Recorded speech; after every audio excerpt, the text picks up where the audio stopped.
and welcome to Bgntu, where we are always bringing good news to you. My name is Autumn Stevens. I'm Molly Wells. Today we'll be celebrating Not in Our Town's 5-year anniversary, discussing the Glass City Marathon and the 2018 Oscars. First things first, University Hall has had some important events this week. Over the past couple of years, University Hall has gone through many much-needed renovations. The first building on campus has now received the Gold Leadership in Energy and Environmental Design designation. This is the first renovated building on campus to win this award. President Rogers said this particular award is even more meaningful because it further validates BGSU's commitment to good environmental stewardship and BGSU's pledge to reduce our carbon footprint.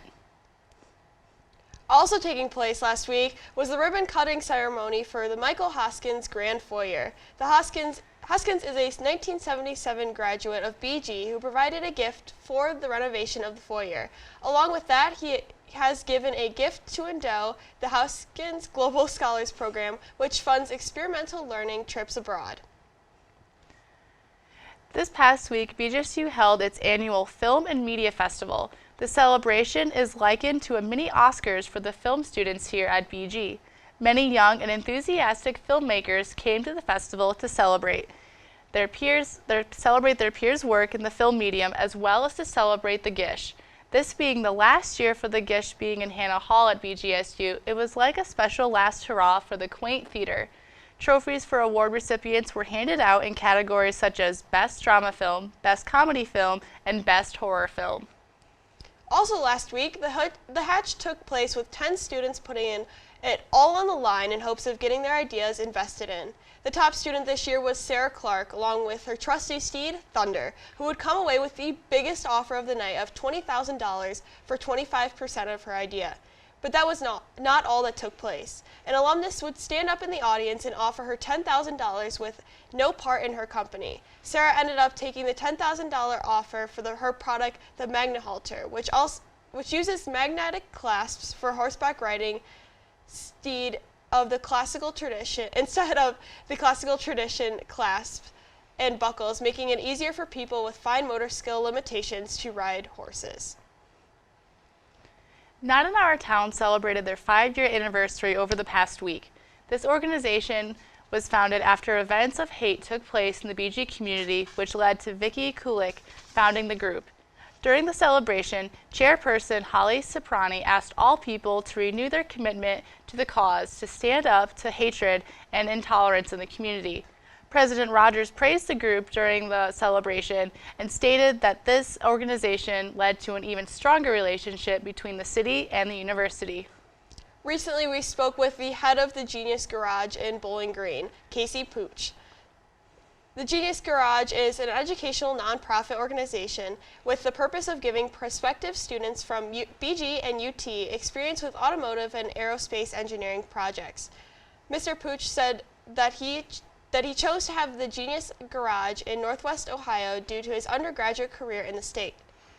Puth mentioned that he realized that not much would set the students apart in the job market around the area. Projects at the Genius Garage now employ 8 people on the automotive team, 6 on the aerospace team, and 1 student assisting Puth in designing aero-type car. A couple weeks ago, BGSU played host to the NFL's 12th annual Broadcast Boot Camp. This was the first time that BGSU has ever held this event because it is normally held at NFL Films in New Jersey. During this event, students and faculty from the School of Media and Communication and the Sports Management program were able to work with both current and former NFL players as they develop themselves within the media field. And Autumn, I heard you got the chance to host a panel with some of the players. What was that like? That's really awesome. So they were coming into the studio as part of a teleprompter reading exercise, and so they were able to read directly off of a prompter and also come up with their own ideas. So a lot of them talked about food, their kids, their wives. They absolutely loved doing it. But then also we had the desk setup that they originally had for the previous day, and so when they heard that I hosted not only BGNTU and then the Swoop, they wanted to sit around the desk, and so I asked them some of the hard-hitting questions that they really did not want to hear, aka, what's going on next season. How are the Browns going to do? We don't really know. We never really know, actually, with the Browns. But we were able to sit down, and they loved that type of area, and you got to understand more of their personality. So it was a lot of fun. And past that, we will actually take a break, and when we come back, we will be able to discuss a little bit more of the boot camp, and also the Glass City Marathon took place. Yes. So we will see you back here in just a few.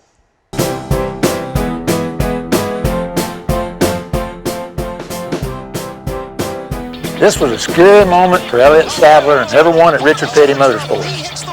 Thankfully, the folks at NASCAR have taken every precaution to ensure the safety of our drivers. And I hope you do the same thing when you get in your car.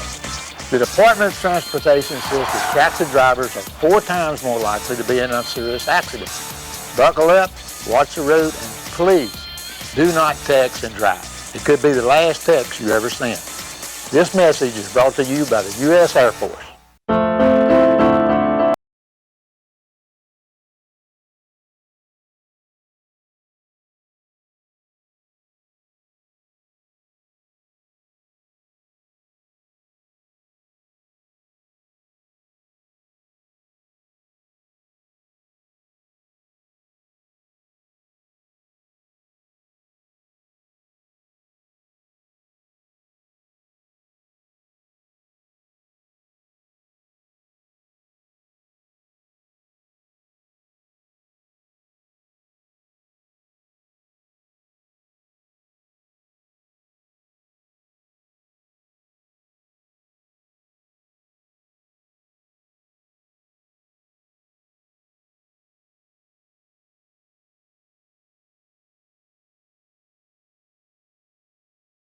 Speak out against distracted driving at decidetodrive.org. My name is Amanda. I'm 21 years old. I have lots of friends that use tanning beds that lay out in the sun all the time, and I tell them about Jamie. Jamie was in her early 20s when she was diagnosed with melanoma, and she died right before she turned 30. People think tanning is safe. I don't think it's safe. You could die just like Jamie did. This message is brought to you by the American Academy of Dermatology.